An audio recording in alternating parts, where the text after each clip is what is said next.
morning devotion. I'm forever yours.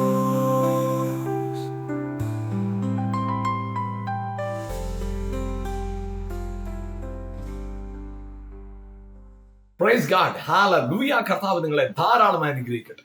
ദൈവവചനം ഇങ്ങനെയാണ് പറയുന്നത്, വിശ്വാസം എന്നത് ആശിക്കുന്നതിന്റെ ഉറപ്പും കാണാത്ത കാര്യങ്ങളുടെ നിശ്ചയം. അപ്പൊ വിശ്വസിക്കുക എന്ന് പറയുമ്പോൾ കർത്താവിൽ ഞാൻ കാണുന്നില്ല, ചില കാര്യങ്ങൾ ഞാൻ കാണുന്നില്ല, പക്ഷെ കാണാത്ത കാര്യത്തിൽ എന്റെ നിശ്ചയമാണ് ഉറപ്പ്. ചിലതിനെ കാണാൻ കഴിയുന്നില്ല, ഞാൻ കേട്ടതേ ഉള്ളൂ. അനുഗ്രഹിക്കപ്പെടും, വിടുവിക്കപ്പെടും, മാനിക്കപ്പെടും, അത് സംഭവിക്കുന്ന കാര്യമായിട്ട് ഞാൻ കേട്ടത്. പക്ഷെ എനിക്കത് കാണുന്നില്ല, ഞാനൊന്നും കാണുന്നില്ല, ഒരു അത്ഭുതം കാണുന്നില്ല, വിടുതൽ കാണുന്നില്ല. നമ്മൾ പലപ്പോഴും പറയുന്നത് എനിക്കൊന്നും കാണാൻ കഴിയുന്നില്ല. ഞാൻ പറയട്ടെ പ്രിയപ്പെട്ടവരെ, നിങ്ങൾ കാണുന്നതിലല്ല, ഹല്ലേലൂയ, കാണാത്ത കാര്യങ്ങൾ നിങ്ങളുടെ ഉറപ്പിലാണ് നിങ്ങളുടെ വിജയം ഇരിക്കുന്നത്. ഹല്ലേലൂയ, ആമേൻ.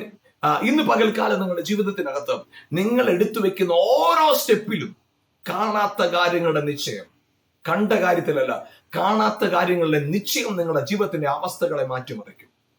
ആശിക്കുന്നതിന് ഉറപ്പ് നിങ്ങളുടെ ജീവിത സാഹചര്യങ്ങൾ മാറ്റിമറിക്കും. എന്നാൽ നമ്മുടെ ആശയിലുള്ള ഉറപ്പല്ല, കർത്താവ് നമ്മളെ കുറിച്ച് ആഗ്രഹിക്കുന്നതിലുള്ള ഉറപ്പാണ് നമുക്ക് വേണ്ടത്. നമുക്കൊരു പദ്ധതി ഉണ്ട്, എനിക്ക് ഇന്ന പോലെ ആയിത്തീരണം, അല്ല, കർത്താവിന് നമ്മളെ കുറിച്ചുള്ള പദ്ധതി, അതിലാണ് നമ്മുടെ ഉറപ്പ് വേണ്ടത്. മോശയ്ക്ക് ഇത്രോന്റെ ആടുകളെ മേയിച്ച് അവിടെ ഇങ്ങനെ നടന്നാൽ മതി, അതിനപ്പുറത്ത് മോശയ്ക്ക് ഒരു ആഗ്രഹമില്ല.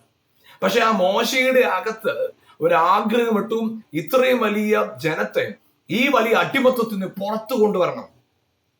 ആടുകളെ മേയിച്ചുകൊണ്ട് നടക്കുക എന്നത് മാത്രമായിരുന്നു ദാവീദിന്റെ പദ്ധതി. പക്ഷെ ദൈവത്തിന്റെ പദ്ധതി തന്റെ ജനത്തെ പരിപാലിക്കുന്നവനായി മാറ്റണമെന്നുള്ളതായിരുന്നു.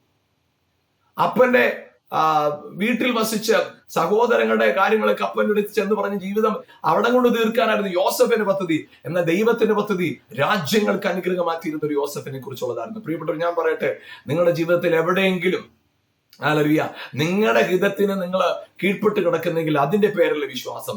കർത്താവ് നിങ്ങളെ കുറിച്ച് പദ്ധതി ഇട്ടിരിക്കുന്നതിൽ അതിലുള്ള നിങ്ങളുടെ ഉറപ്പിന്റെ പേരാണ് വിശ്വാസം. നിങ്ങൾക്കുള്ള സാഹചര്യങ്ങളിൽ നിങ്ങൾ മനസ്സിലാക്കാൻ വിശ്വാസത്തിന്റെ ആവശ്യമില്ല. അസാധ്യമായ കാര്യങ്ങളെ ദൈവം എന്നോട് പറഞ്ഞതാ, ദൈവം എൻ്റെ അകത്തൊരു ഡിസയർ തന്നതാ, അതിനെ അവൻ നിവർത്തിക്കും എന്നുള്ള ഉറപ്പില്ലേ, അതിന്റെ പേരാ ഫെയ്ത്ത്. അതെ, ഇന്ന് പകൽക്കാലം നിങ്ങളുടെ ജീവിതത്തിന്റെ സകല മേഖലകളിലും ദൈവം നിങ്ങളെക്കുറിച്ച് ആഗ്രഹിക്കുന്ന ഏറ്റവും ബെസ്റ്റ്, ദൈവം നിങ്ങളെക്കുറിച്ച് ആഗ്രഹിക്കുന്ന ഏറ്റവും ശ്രേഷ്ഠമായതിൽ അതിൽ ഉറച്ചു വിശ്വസിച്ച് ആ ഉറപ്പ് ലഭിക്കാൻ ദൈവവചനം കൂടെ വായിച്ച് ഈ വചനം നിങ്ങളെ ഉറപ്പിക്കും. ഇന്ന് പകൽ നിങ്ങളുടെ ജീവിതത്തിന്റെ സകല മേഖലകളിലും ദൈവത്തിന്റെ ആഗ്രഹം നിവർത്തി വെളിപ്പെടുന്ന ഒരു പകലായി മാറട്ടെ. God bless you. ആമേൻ.